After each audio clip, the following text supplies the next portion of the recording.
আসসালামু আলাইকুম প্রিয় শিক্ষার্থী বন্ধুরা। ৪০ দিনের মধ্যে প্রকাশ করা হবে এইচএসসি পরীক্ষার ফল। প্রিয় শিক্ষার্থী, এই ভিডিওর মাধ্যমে এটাই আলোচনা করব। এই রেজাল্ট কতদিনের মধ্যে দিতে পারে। আমি দেখো পূর্বেই একটা ধারণা দিয়েছিলাম যে ১ মাসের মধ্যেই তোমাদের রেজাল্ট দিয়ে দিবে। আর এইটাই বর্তমানে সফল হয়েছি আমরা। ঠিক আছে? প্রিয় শিক্ষার্থী বন্ধু, বলে রাখি, তার মানে এই যে ৪০ দিন বলছে না? ৪০ দিনের ভিতরেই তোমাদেরকে রেজাল্ট দিবে। তার মানে কত তারিখ দিবে? এইটা হচ্ছে আজকে ২২ তারিখ। আজকে হচ্ছে ২২ তারিখ আগস্ট মাসে। সেপ্টেম্বর যাবে অক্টোবর মাসের প্রথম সপ্তাহে দিবে।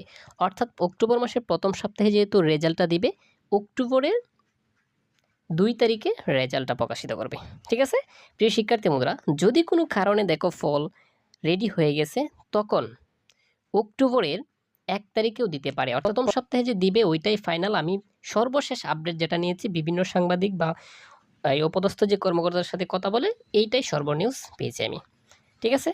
পরবর্তী একটা ভিডিওতে আসতেছে তোমাদের ফল নিয়ে, যারা চিন্তায় ছিলা যে স্যার আমি জয়টা পরীক্ষা দিয়েছি ওইটা থেকে পাস করবো কিনা, যেগুলো যদি একটাতে ফেল করি তখন তো আমার রেজাল্ট আসবে কিনা। প্রিয় শিক্ষার্থী, তোমাদের জন্য খুশির খবর আসতেছে। এগুলা নিয়ে আমি বিভিন্ন মাধ্যমে কথা বলতেছি যে এবারে রেজাল্টটা কীভাবে প্রস্তুত করবে। ঠিক আছে? ভিডিওগুলো আসতেছে, অপেক্ষা করো। পরবর্তী ভিডিওর মধ্যে অবশ্যই তোমাকে জানানোর চেষ্টা করব।